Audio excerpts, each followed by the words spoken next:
Hello. నేను doctor Ravishankar, pediatrician, neonatologist, Soumya children's hospital ఇక్కడ మటుకి హైదరాబాద్ నుంచి మరి మాట్లాడుతున్నా. బేసికలీ ఏంటంటే, ఈ ఐవీఎఫ్ ద్వారా పుట్టిన పిల్లలకి, నార్మల్‌గా పుట్టిన పిల్లలకి ఏమన్నా మటుకి తేడాలు ఉంటాయా అనేసి చాలామందిలో కొన్ని డౌట్స్ ఉంటాయి. సో, యూజువల్‌గా అంటే ఐవీఎఫ్ ప్రెగ్నెన్సీలో ఏం చేస్తారంటే, అది సక్సెస్‌ఫుల్‌గా ఉండాలి అని మల్టిపుల్ ఎంబ్రియో ట్రాన్స్‌ఫర్స్ అవుతూ ఉంటాయి. అంటే మల్టిపుల్ ఎంబ్రియోస్ వేస్తే అట్‌లీస్ట్ ఒకటన్నా తనకి మటికి ఇంప్లాంట్ అవి బాగా మటికి తనకి మరి గ్రోత్ ఉంటది అని వాళ్ళు మటికి వేస్తూ ఉండేవారన్నమాట ఇదివరకు. సో, అప్పుడు వీళ్ళకేమో ట్విన్స్, ట్రిప్లెట్స్ ఇలాగ మటికి పుట్టేవారు. సో, ఇలాగ ట్విన్స్, ట్రిప్లెట్స్ ఉన్నప్పుడు ఏమవుతుంది అంటే వాళ్ళు అర్లీగా పుట్టేయడము, ప్రిమెచ్యూర్‌గా గ్రోత్ సరిగ్గా ఉండకపోవడము ఇవన్నీ మటికి ఉండేవిమాట. సో, ఈ మల్టిపుల్ ఎంబ్రియో ట్రాన్స్‌ఫర్ గాని అయినట్లు అయితే వాళ్ళల్లో ట్విన్సు, ట్రిప్లెట్స్ లాంటివి మల్టిపుల్ బర్త్స్, మల్టిపుల్ ప్రెగ్నెన్సీస్ అలాగ వచ్చి అందువల్ల వాళ్ళకి మటికి ప్రిమెచ్యూరిటీ వచ్చి అందువల్ల వాళ్ళ మటికి బేబీస్‌కి మటికి ప్రాబ్లమ్స్ వస్తూ ఉంటాయి. ఒకవేళ ట్విన్స్, ట్రిప్లెట్స్ ఇలాంటివి ఏమీ లేవు. మల్టిపుల్ లేదు. ఓన్లీ సింగిల్ బేబీ కానీ వచ్చింది. అంటే కంప్లీట్‌గా 9 మంత్స్ స్పెండ్ చేసి ఇంక ఏ రకంగా మటికి మదర్‌కి ఏ రకంగా ప్రాబ్లమ్స్ ఏమీ లేవు. మదర్‌కి, ఫాదర్‌కి ఇంకేమి జబ్బులు అట్లాగేమీ లేవు అనుకుంటే, అట్లాగా ఉన్నప్పుడు పేరెంట్స్ ఆర్ హెల్తీ అన్నప్పుడు తనకి 9 మంత్స్ అయ్యాక పుడితే ఏమవుతుందంటే వాళ్ళు అందరిలాగే అంటే ఐవీఎఫ్‌తో పుట్టిన, నాన్ ఐవీఎఫ్ నార్మల్‌గా, న్యాచురల్‌గా పుట్టిన వాళ్ళకి నార్మల్‌గానే ఉంటారు వాళ్ళు. వాళ్ళలో ఏ రకంగా అంటే ఫిజికల్లీ గానీ, మెంటల్లీ గానీ, సైకలాజికల్లీ గానీ, ఫ్యూచర్‌లో వాళ్ళకి స్కూల్ గానీ, ఇంటెలిజెన్స్ గానీ ఏది కూడా వాళ్ళలో మటికి ప్రాబ్లమ్ ఉండదన్నమాట.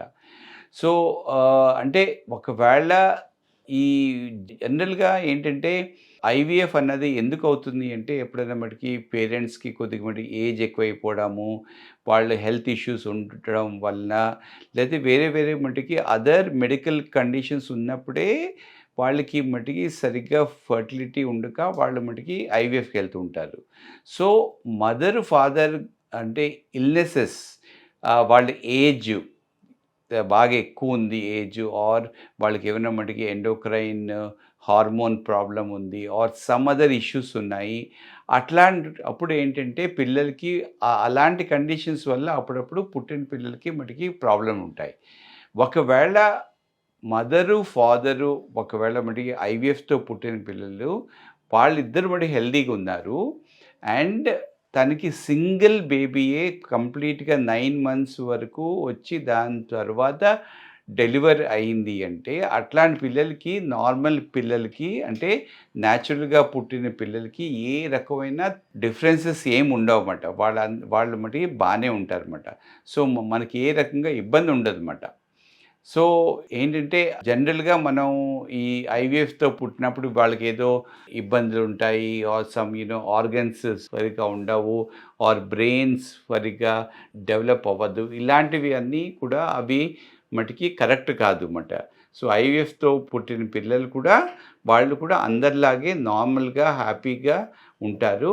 ఎటొచ్చి పేరెంట్స్‌కి ఏమైనా గానీ అండర్‌లయింగ్ ప్రాబ్లమ్స్ ఉన్నా ఆర్ మల్టిపుల్ ప్రెగ్నెన్సీస్ వల్ల, మల్టిపుల్ ఎంబ్రియో ట్రాన్స్‌ఫర్స్ వల్ల వాళ్ళకి ట్విన్స్, ట్రిప్లెట్స్ అయ్యుండి వాళ్ళు ప్రీమెచ్యూర్‌గా డెలివరీ అయితే తప్పిస్తే అదర్‌వైజ్ వీళ్ళకి పెద్ద ఇబ్బందయితే ఉండదు. ఈ మధ్య కాలంలో సింగిల్ ఎంబ్రియో ట్రాన్స్‌ఫర్ కూడా అవుతుందన్నమాట. అంటే ఓన్లీ సింగిల్ ఎంబ్రియో. ఆ సింగిల్ ఎంబ్రియో వల్ల మనకి మల్టిపుల్ ఇలాగా ట్రిప్లెట్స్, ట్విన్స్ ఇలాంటివి ఉండే మటికి ఛాన్స్ ఉండదు. అండ్ అందుకనే మనకి ఇలాగ మటికి ప్రిమెచ్యూరిటీ రిస్క్ కూడా ఉండదన్నమాట. సో, అది ఏంటంటే యూజువల్‌గా అంటే నార్మల్‌గా ఉన్న పిల్లలు మటికి ఐవీఎఫ్‌తో పుట్టినా సరే, నార్మల్‌గా మటికి న్యాచురల్‌గా పుట్టినా సరే వాళ్ళిద్దరూ కూడా సేమ్ మాట. వాళ్ళ కరెక్ట్ అయిన ఎన్వైర్న్‌మెంట్‌లోకెళ్తే పేరెంట్స్ అంతా మటికి హెల్తీగా తనని పుట్టిన దగ్గర దగ్గర నుంచి వాళ్ళు మటికి చూసుకుంటే తనకి ఏ రకంగా ఇబ్బంది ఉండదనమాట లాంగ్ టర్మ్‌లో కూడా. Thank you.